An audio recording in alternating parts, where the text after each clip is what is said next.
I look atrocious though. Hello, welcome to my channel. Welcome to a reading vlog.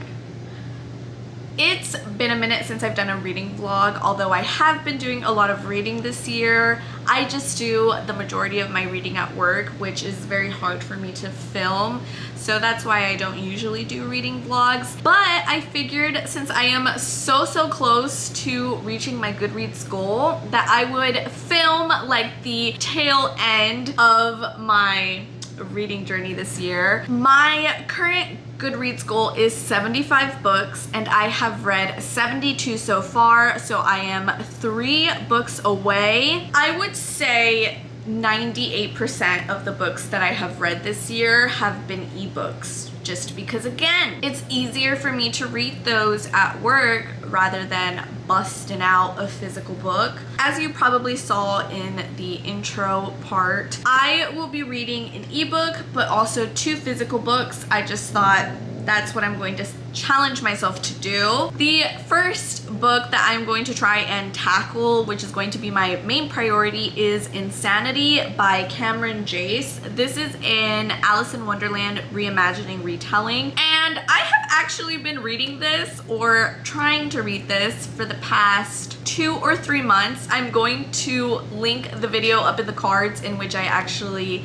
started this book. Still have yet to finish it. I like it. It's definitely interesting. It's a very unique take. I think it's a lot darker than most retellings, reimaginings that I have read, but I'm pretty well over halfway. I'm on chapter 43, so this I'm hoping to get finished during this reading vlog. That is my goal. And the second book I am hoping to finish is The Shadows Between Us by Trisha Levenseller, and this is a book that my fiance actually purchased for me, I want to say well over a year ago, and I am going to read it, and it will hopefully be book number 75. And then the ebook that I am reading is Breakfast at Tiffany's by Truman Capote, and if you did not know, which I don't think I've really mentioned it on my channel, but Breakfast at Tiffany's is my favorite all-time movie. It is my comfort movie. It is my happy movie. It is my in my feels movie. I love it so much. I am aware that it has problematic elements, so I can acknowledge that, and I know it is problematic, but I have never read the book before. And actually, I didn't realize that it's a short story. Like, Breakfast at Tiffany's is actually a short story, and it was published in conjunction with, I think, 5 other short stories. I'm reading the collection of short stories, which kicks off with Breakfast at Tiffany's, and already I've only read the first few pages, and it is so dramatically, vastly different from the movie. But I think I'm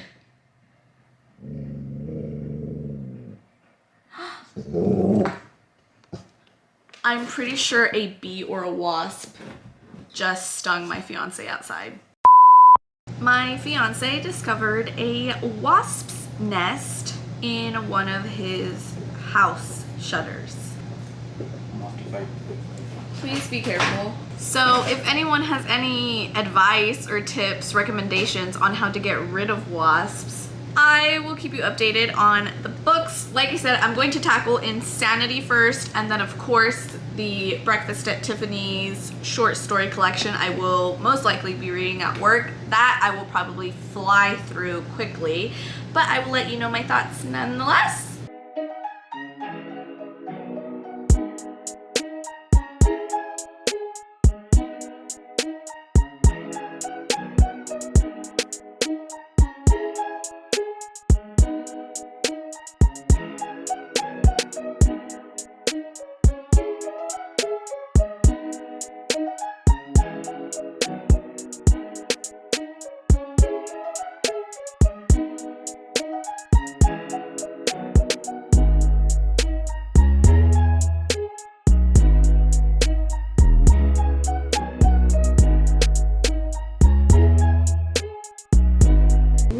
Just finished eating. Don't judge me, but I just ate 6 tacos. Probably should have stopped at 4, like I guessed yesterday, I ended up finishing the ebook at work today. Breakfast at Tiffany's ended up taking about 65% of the book, and then there were 3 short stories.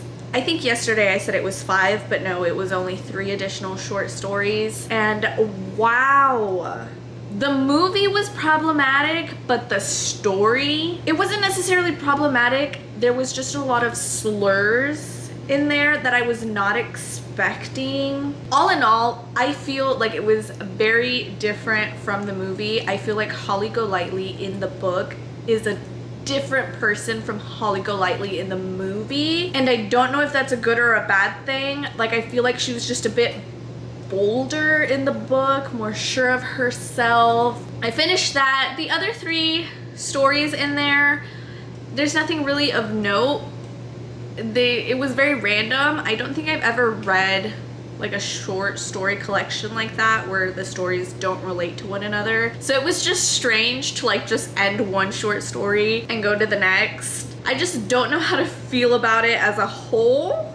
So I'm probably not going to rate it, but I did finish it. So book 73 out of 75 has been finished. Last night I read a bit of Insanity. I want to say I read like maybe 7 or 8 chapters, given they are short chapters, but nonetheless. I don't know if I explained this, but Insanity is a Wonderland reimagining where Wonderland creatures have been reincarnated as modern day people. Some of the Wonderland creatures are evil. There is a particular Wonderland creature who has been reincarnated, and he is currently on a murder spree. I think he's killed like 5 or 6 girls up until this point. I will say I'm not the biggest fan of the writing. Something about the writing prevents me from fully being sucked into this world. I feel like this is the most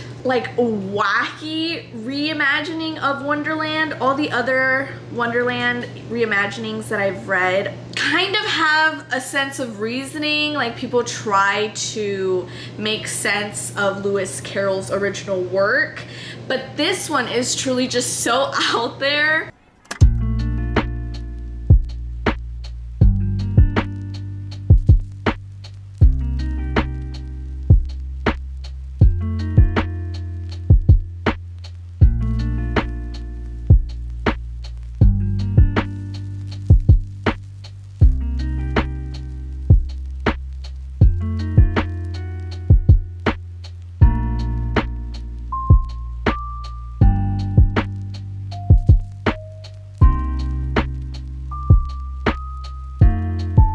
I finally finished a physical book in what feels like a really long time. I don't even know if I've read a physical book yet this year. I ended up giving this a 3 stars on Goodreads. Like I said, it is a very unique take on Wonderland, and I definitely feel very disoriented. It truly is a ride. I don't know if I can trust myself after what we've read. I don't know what to think, what to believe, what is going on exactly. Obviously it is a series. I believe someone told me the last time I mentioned this book that there are 6 books in the series. Obviously it's not going to end really well tied in a bow, but I still thought that Alice would be successful. In a way she was, but she kind of also failed in her mission. And I don't want to say too much because I just think you should check this out if Wonderland is your cup of tea. I know a lot of people say that the original Lewis Carroll work is very hard to follow because it's so confusing, it's so outrageous. So if you don't like the original, I would not recommend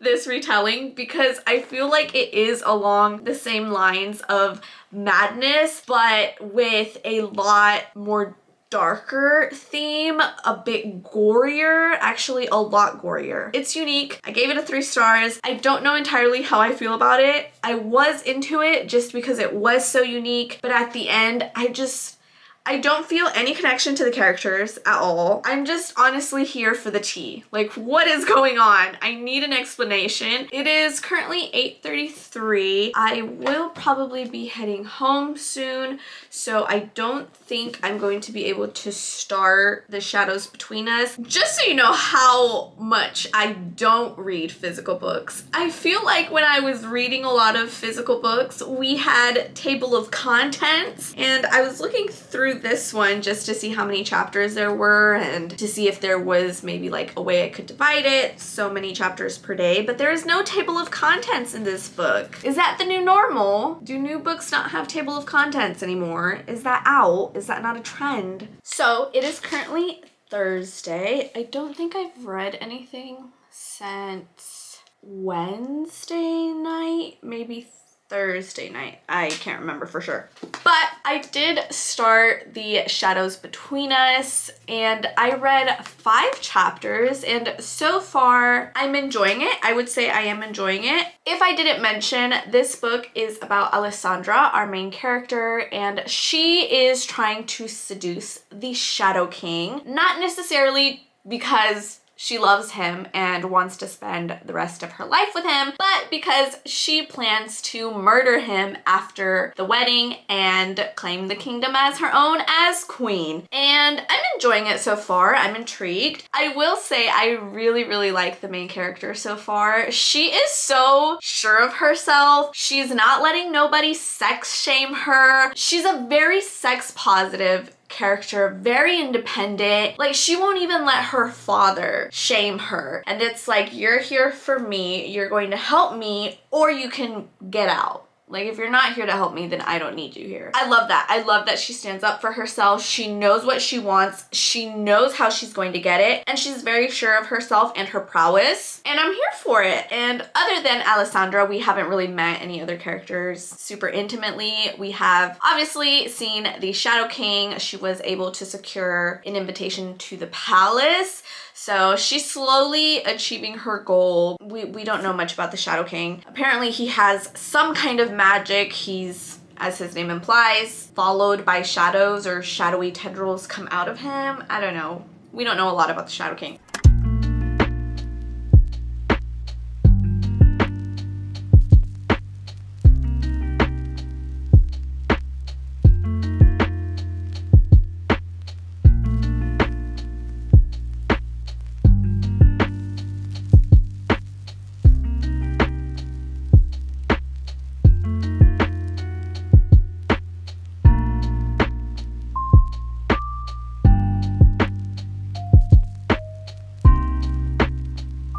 So I am on page 114. I believe this is chapter 12. There's a particular line in here that I just had to share that I love. There's nothing you can do to threaten me. You've outlived your usefulness, father. You got me into the palace, and now I can take it from here. In fact, once I win the king's favor, I'll make sure you don't see 1 penny out of my treasury.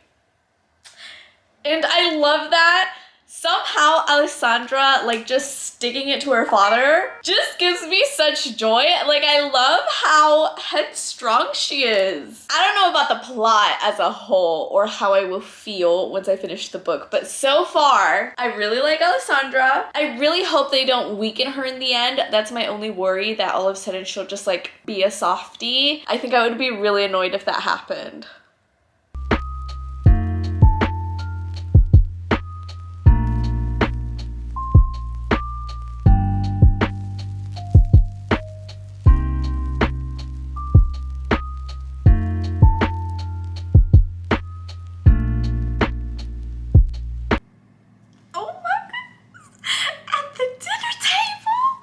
Y'all are nasty. I'm not mad at it though. As I had said before, this is a very like sex positive book. The main character, Alessandra, is not a virgin, even though technically it's like frowned upon in this society, and she's very open about it. She's cool with not having waited. It's her body. She will do what she wants with it. But we also have another side character who just said that she would like to wait until after marriage, and it's also accepted and just, yes, it's your body, do what you will. And I love that. I love that it is sex positive, and if you want to have sex, go and do it, be safe about it. But then we also have someone who wants to wait, and that's perfectly fine too. A line from the book: waiting, not waiting, one lover, 100 lovers. There should be no judgment either way. A woman is not defined by what she does or doesn't do in the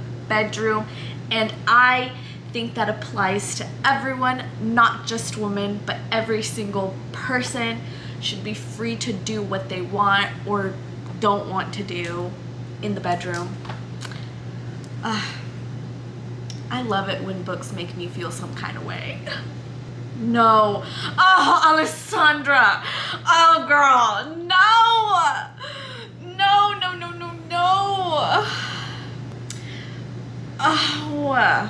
Oh, I have bad feelings about this. I'm trying to keep up with Alessandra's thinking pace and I'm lost. I'm confused. I'm dumb. I need someone to spell it out for me. There's shadows between us. So good. Definitely a 4-star book at least. I'm like gonna let it marinate a little bit and see if I want to give it a 4.5 or a 5. I really like it, but is it a 5-star book? I don't know. I am so upset that this is only a standalone. I mean, wow, so good. Sexual empowerment, badass main character. If you remember, I had mentioned in a previous clip that I was really scared that they were going to make her soft and weak. And I really do feel like she stayed super strong, super badass throughout the entire way through. And I love that. I love this book. I actually discovered today that the author is planning on doing a companion novel, which is going to focus on Chrysantha, the older sister. I don't know if I'll read that. I'm gonna be honest, I'm not a big fan of Chrysantha right now, like the way that we hear about her in the book, and she called her a trollop. So not Chrysantha's biggest fan. I might give it a read just because some characters from the shadows between us might make a cameo in there. That is such a way to end my reading challenge, or at least to be my 75th and final book of my reading goal. Oh, it's a good one. Isn't it so hard when you've read a really good book that gives you all these fuzzy, warm feelings, and then it's like, how am I supposed to follow that up? Like, what do I read next? What is going to fulfill me the way this book fulfills me? Thank you so much for coming along on my reading journey with me, for reading these last 3 books with me. 75 books read, and it's only the beginning of August, so very proud of myself. That's it for this reading vlog. Thank you so much for watching. Please give it a big thumbs up if you enjoyed it, and I'll see you next time.